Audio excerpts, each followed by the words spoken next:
Hello dear learners, welcome to my channel Study from Home with Rachna ma'am. We are studying chapter number 2 linear equation in one variable exercise 2.2 question number 12।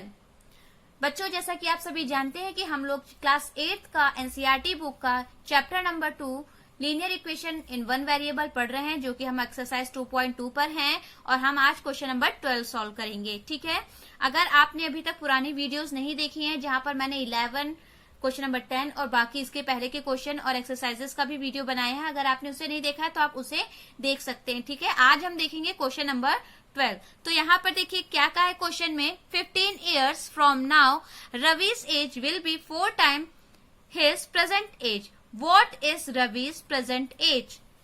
पहले आपको question समझा देती हूँ। Question में कहा है कि 15 years from now, यानी कि आज से 15 years बाद रवि की एज उसकी आज की एज से क्या हो जाएगी, 4 times of his present age. अपनी प्रेजेंट एज का क्या हो जाएगी, 4 times हो जाएगी। टाइम्स मतलब होता है मल्टीप्लाई। ठीक है, मतलब 4 गुना हो जाएगी। आज जो भी उसकी एज है, 15 साल बाद उसकी एज आज जो भी उसकी एज है उसका 4 गुना हो जाएगी। ठीक है, तो आपको बताना है व्हाट इज रवी's प्रेजेंट एज। तो रवि की प्रेजेंट एज क्या होगी ये आपको बताना है। ठीक है, क्वेश्चन फिर से समझ लीजिए क्या कहा गया है, 15 years from now, यानी कि आज से 15 years बाद Ravi's age will be 4 times his present age। Ravi की एज अपनी आज की एज से 4 गुना ज्यादा हो जाएगी। What is Ravi's present age? आपको बताना है कि रवि की प्रेजेंट एज क्या है। तो यहाँ पर हमें पता तो है नहीं कि रवि की प्रेजेंट एज क्या है, तो हमें क्या करना पड़ेगा, यहाँ पर हम लेट कर लेते हैं कि रवि की प्रेजेंट एज x ईयर्स है। ठीक है, तो चलिए यहाँ लेट करते हैं, मान लेते हैं कि लेट रवी's प्रेजेंट एज। तो रवि की प्रेजेंट एज हम मान ले रहे हैं कि कितनी है, x ईयर्स है। ठीक है, तो अगर यहाँ रवि की प्रेजेंट एज x ईयर है तो आप बताइए कि 15 years लेटर, यहाँ पर हमसे क्या कहा गया है, 15 years फ्रॉम नाउ, यानी आज से 15 साल बाद। तो 15 years लेटर अगर हम बात करें, 15 years लेटर यानी कि 15 years लेटर उसकी एज क्या हो जाएगी। आज अगर x है तो 15 साल बाद उसकी एज कितनी हो जाएगी, रवी's एज क्या हो जाएगी, x प्लस 15 हो जाएगी। x प्लस 15 years हो जाएगी, है ना। यहाँ देखिए, अगर आज रवि की एज x years है तो 15 years लेटर यानी 15 साल बाद रवि की एज क्या हो जाएगी, 15 साल बाद रवि की एज हो जाएगी x प्लस 15। जो भी आज की एज है उसमें 15 years और ऐड हो जाएंगे, उतनी उसकी एज हो जाएगी। अब हम according to question equation form करते हैं। ठीक है, तो चलिए यहाँ पर क्या कहा गया है, 15 years from now Ravi's age will be 4 times his present age। 15 years बाद उसकी जो भी एज होगी, ठीक है, तो पहले तो हम ये पता कर लें कि 15 years बाद उसकी क्या एज होगी। तो 15 years बाद उसकी एज होगी x प्लस 15। तो लिखा है कि 15 year बाद उसकी एज अपनी प्रेजेंट एज की 4 times होगी। ठीक है, तो 15 years बाद उसकी एज कितनी होगी, x प्लस 15।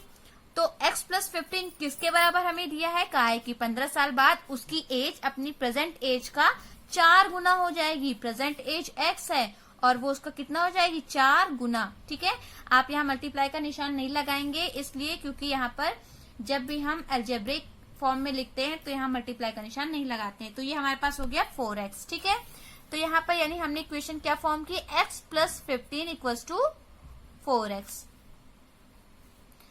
15 साल बाद जो भी उसकी एज होगी वो किसके बराबर हो जाएगी, अपनी एज के 4 गुने की एज के बराबर हो जाएगी। तो यहाँ हमारी इक्वेशन यहाँ पर फॉर्म हो चुकी है, linear equation in one variable.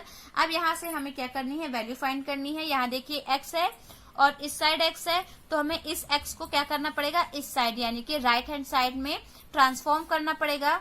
तो यहाँ पर हमारे पास क्या लिखा हुआ है, 15 बचेगा। ये x यहाँ पर ट्रांसपोज होगा, तो यहाँ देखिए ये x प्लस में है, इस साइड जाएगा तो माइनस में हो जाएगा। तो यहाँ पर माइनस का x कर देंगे। यहाँ पर हमारे पास 15 है, यहाँ 4x माइनस x हमारे पास कितना हो जाएगा, 4x माइनस एक्स हमारे पास हो जाएगा 3x, ठीक है, क्योंकि ये 1x है, ये 4x माइनस 1x 3x हो जाएगा, ये 15। आप इसको दूसरी तरह से भी लिख सकते हैं, यानी 3x इक्वल टू 15 भी लिख सकते हैं, चाहे तो 15 इक्वल टू 3x कहिए या 3x इक्वल टू 15 कहिए, बात एक ही होती है, इसलिए मैंने यहाँ पर इसको सही से लिख लिया है, 3x इक्वल टू 15 लिख दिया, ठीक है। अब यहाँ हमें x की वैल्यू फाइंड करनी है, तो x की वैल्यू फाइंड करनी है तो 3 को भी क्या करना पड़ेगा, ट्रांसपोज करना पड़ेगा, तो 3 यहाँ से यहाँ जाएगा, तो अभी देखिए ये मल्टीप्लाई में है, इधर आएगा तो डिवाइड में हो जाएगा, तो 15 ये डिवाइड में 3 आ जाएगा, तो इसे कट कर लेंगे, 3 1 जा 3, 3 5 जा 15 हो गया, ठीक है। तो x की वैल्यू हमारी कितनी आ गई, 15।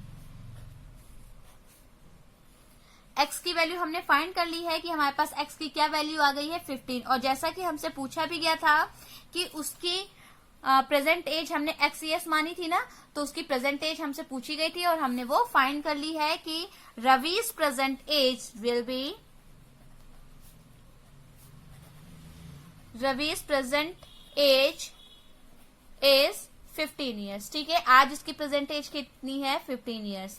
अगर आप अपना आंसर चेक करना चाहते हैं तो यहां से चेक कर सकते हैं, क्यों, क्योंकि जैसे कि क्वेश्चन में आपसे कहा भी गया है कि 15 ईयर्स लेटर उसकी एज अपनी प्रेजेंट एज की 4 गुनी हो जाएगी, तो 15 साल बाद आप बताइए उसकी एज कितनी हो जाएगी, 15 है ये, और 15 साल बाद उसकी एज क्या हो जाएगी, सॉरी यहाँ पे 15 नहीं होगा, 5 होगा, 5 होगा या 5 होगा, ठीक है। रवीज प्रेजेंट एज कितना हो जाएगा, 5 हो जाएगा।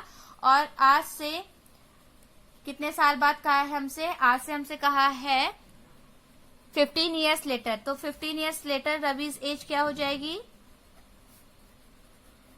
यहां पर हम लिख लेंगे 15 years later. 15 years later Ravi's age कितनी हो जाएगी, अगर हम 5 में 15 और ऐड कर दे तो 5 + 15 यानी कि वो कितने साल का हो जाएगा, 20 ईयर्स का हो जाएगा, है ना। और यही 20 ईयर्स आपको अभी क्वेश्चन में भी कहा है कि उसकी प्रेजेंट एज का 4 गुना, तो 5 4 जा कितना होता है 20, यानी कि प्रेजेंट एज का 4 गुना है ये, ठीक है। तो आप यहां से देख पा रहे हैं कि आप अपना आंसर भी चेक कर लिया आपने और आपने इसका आंसर फाइंड भी कर लिया। यहाँ पर 5 होगा, मैंने गलती से 15 लिख दिया था। आप यहाँ पर देखिए, फिर से मैं आपको समझा दे रही हूँ, क्वेश्चन में क्या कहा गया है, 15 years from now Ravi's age will be 4 time of his present age. आज से 15 साल बाद उसकी एज अपनी एज की 4 गुनी हो जाएगी, तो आपको बताना है कि आज यानी प्रेजेंट में उसकी क्या एज है। तो हमें प्रेजेंट में एज नहीं पता है, तो हमने उसको एक्स मान लिया, यहाँ देखिए हमने एक्स ईयर्स मान लिया, तो 15 ईयर्स बाद उसकी एज जो भी है उसमें 15 और ऐड हो जाएगा, x + 15 हो जाएगा, और यही x + 15 उसके 4x के बराबर है, यानी उसकी प्रेजेंट एज के 4 गुने के बराबर है। तो हमने यहाँ इक्वेशन फॉर्म कर ली और जब हमने सॉल्यूशन किया तो हमने यहाँ पाया कि x की वैल्यू हमारी कितनी आ गई, 5 आ गई। आप हमेशा क्वेश्चन करने के बाद उसे क्रॉस चेक जरूर कीजिए कि आपका आंसर सही है या नहीं। क्रॉस चेक करने के लिए आपसे कहा गया है कि 15 ईयर्स बाद उसकी एज अपनी प्रेजेंट एज का 4 गुना हो जाएगी, तो हमने देखा 15 ईयर्स बाद उसकी एज कितनी हो गई, 20 ईयर्स हो गई, जो कि उसकी प्रेजेंट एज यानी 5 ईयर का 4 गुना है। 5 4 जा 20 होता है ना, तो उसका 4 गुना, यानी हमारा आंसर सही है। तो बच्चों, आप लोग को ये वीडियो जरूर पसंद आई होगी। अगर आपने अभी तक वीडियो को लाइक नहीं किया तो उसे लाइक कर दीजिए। अगर आप मेरे चैनल पर न्यू है तो सब्सक्राइब करना ना भूलिए। हर वीडियो में मैं आपको अच्छी तरह से बताती हूँ कि कोई भी क्वेश्चन को आप कैसे क्रॉस चेक करते हैं, और डेली मैं आपको वीडियो भी प्रोवाइड करवाती हूँ। तो आप वीडियो को ज्यादा से ज्यादा शेयर कीजिए अपने दोस्तों के साथ, उन्हें भी हमारे साथ जोड़िए, ठीक है। फेसबुक, ट्विटर और इंस्टाग्राम पर अगर आप मुझसे जुड़ना चाहते हैं तो डिस्क्रिप्शन बॉक्स में मैंने उसका लिंक सेंड कर दिया है, आप वहां से जाकर मुझसे ऐड हो सकते हैं। Okay, thank you.